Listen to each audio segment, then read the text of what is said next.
Very good morning, students. Today we are going to see about three-phase power measurement by 2 wattmeter method. Here we can measure three-phase power with the help of 2 wattmeters for the star connected or delta connected load. The load can be either balanced or unbalanced load. So we can measure with the help of only 2 wattmeters.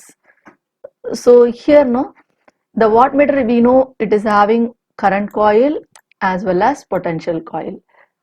The current coil is connected along the line to measure the line current, and potential coil is connected between two lines. Here lines are taken as A, B and C. There are three lines. It can be either R, Y, B also. So the wattmeter 2 is connected in the C line. The current coil measures the current IC, and the voltage potential coil measures the voltage across the line C and B. These two wattmeters are connected in such a way that their potential, the another end of the potential coil is connected to the line where no wattmeter is there. No wattmeter is connected. So we can connect like this any number of phases. There is an MCQ question like this. So how many wattmeters are required for M phase? So M phase means we can connect M minus 1 wattmeter. Okay. So now we'll go for, with the help of the phasor diagram, the measurement of how the wattmeter measures power, three-phase power. Okay. So W1 is measuring the current IA and voltage is VAB, and W2 is having the current IC and voltage across the lines VCB. Wattmeter 1, it's having potential coil and current coil, correct? Current coil is connected along the line A, and potential coil is connected between the line A and B. So it measures power. VA cos phi can be written as VAB, as the potential coil measures the voltage across the lines A and B, and IA, as its current coil is connected along the line A. And we know the power equation, correct? Cos phi, power factor. It is the angle between, cosine of angle between the voltage and current. From the phasor diagram, we are going to find out this value only. And wattmeter 2, its potential coil is connected between the line C and B. So it measures the voltage VCB, and its current coil is connected along the line C. So the current coil measures the current IC, and cosine of angle between these two, voltage and current. And we know VAB is equal to VAN plus VAB, which can be rewritten as VAN minus VBN. Then VCB is equal to VCN plus VNB, which can be, this can be rewritten as minus VBN. Now from this we have to draw a phasor diagram.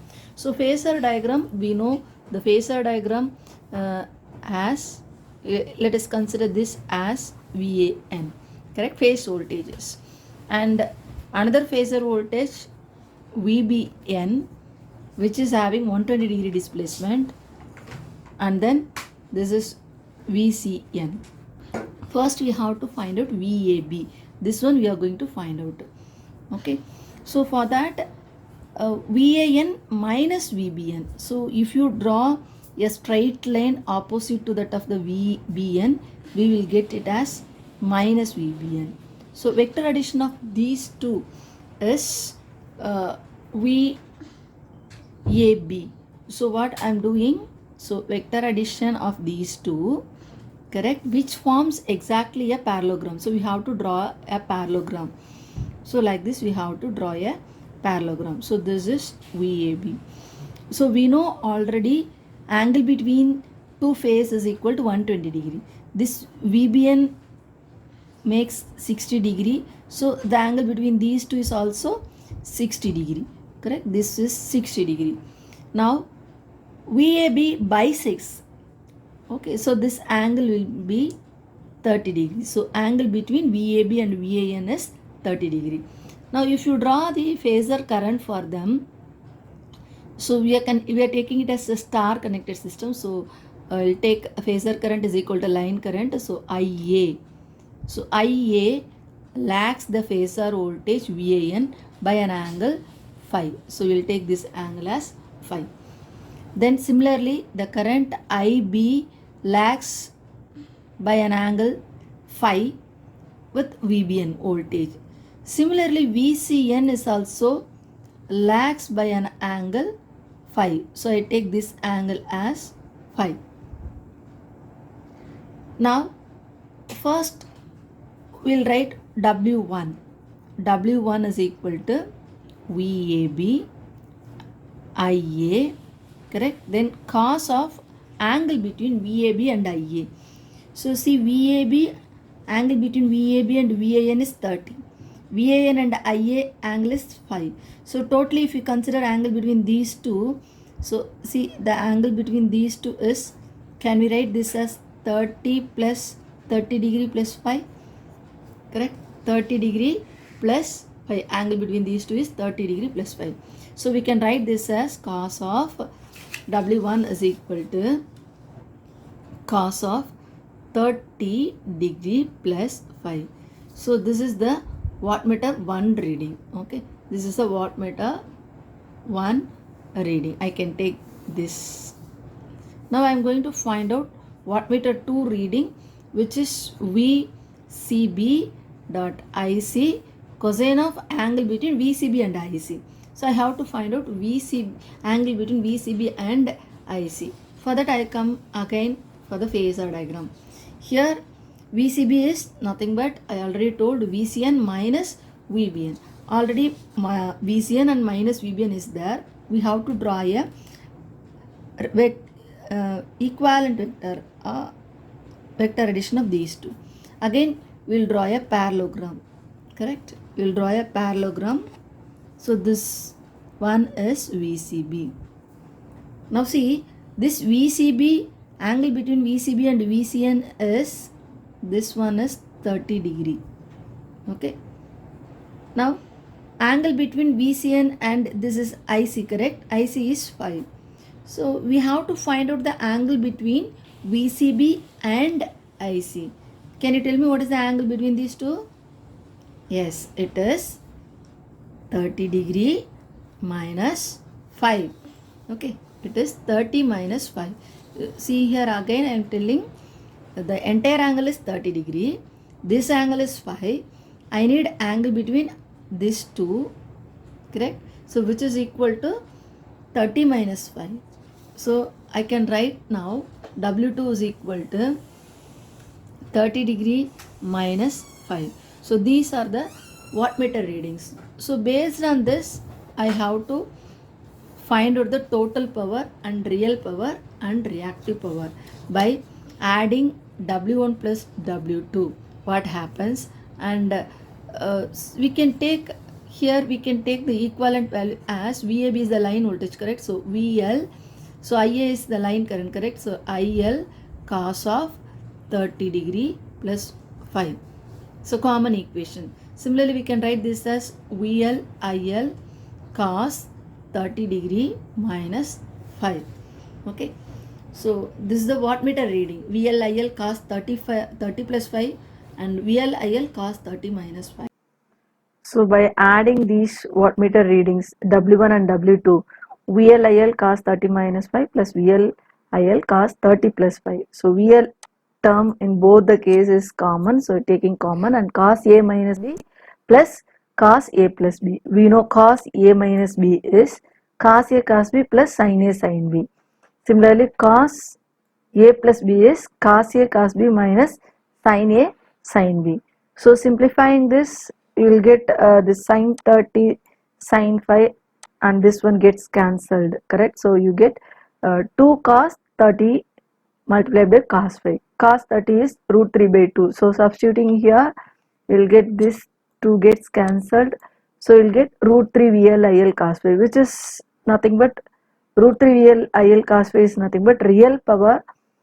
So the wattmeter readings can be added to get the real power. W1 plus W2 is equal to P. Let us take this as first equation. Then W1 minus W2, the same manner we have to subtract the values. So VLIL is common term, we have taken it commonly, then you are substituting here cos A minus B and minus of cos A plus B. In that case, if we expand this, cos 30 cos phi and minus cos 30 cos phi will get cancelled. So we'll get 2 sin 30 sin phi. Together we can say this as 2 VL IL sin 30 degrees sin phi. So we know sin 30 is equal to 1 by 2. So this can be replaced by 1 by 2. So what happens? 2 gets cancelled. We will get W1 minus W2 is equal to VL IL sin phi. So to get the reactive power for this, so we can multiply both side by root 3. So if you multiply root 3 into W1 minus W2, so we will get root 3 into VL IL sin phi, which is equal to reactive power Q. You can write like this also. And the next thing we have to find out power factor. So dividing the equation 1 and equation 2. So what we'll get? W1 minus W2 divided by W1 plus W2. We'll get this one. So from this we can write this as sin phi divided by cos phi is equal to tan phi. So which we will get root 3 multiplied by, so this gets cancelled, correct? So tan phi is equal to root 3 into W1 minus W2 divided by W1 plus W2. Then we can take from that equation power factor angle phi is equal to, this is very important formula, phi is equal to tan inverse of root 3 into W1 minus W2 divided by W1 plus W2. We know the power factor of the load is cos phi. So just include the cos term. So cos phi is equal to cos of this tan inverse of root 3 W1 minus W2 divided by W1 plus W2. Okay, I already told reactive power will get reactive power. This is reactive power is equal to root 3 W1 minus W2. Then these are the very important formulas we use here. Wattmeter 1 reading VLIL cos 30 plus phi. Wattmeter 2 reading VLIL cos 30 minus phi. By adding 2 wattmeter reading we will get real power. This is the real power. And then root 3 into W1 minus W2 is equal to reactive power, and this is a power factor formula. Then there are different cases are there when W1 is equal to W2, which is nothing but if wattmeter readings are equal. If you substitute in this equation, if W1 is equal to W2, what happens? Numerator becomes 0. This term becomes 0. So 0 by anything becomes 0 only. So phi value will be 0. Because tan phi equal to 0 at the angle 0 degree. So substituting in the cos phi, cos 0 is equal to 1. So when two wattmeter readings are equal, it is nothing but it gives you a unity power factor. It tells that the load is unity power factor load. The second case when W1 is equal to minus W2, which is nothing but if wattmeter readings are opposite, equal and opposite. So if you substitute in the same equation here, what happens? Denominator becomes 0.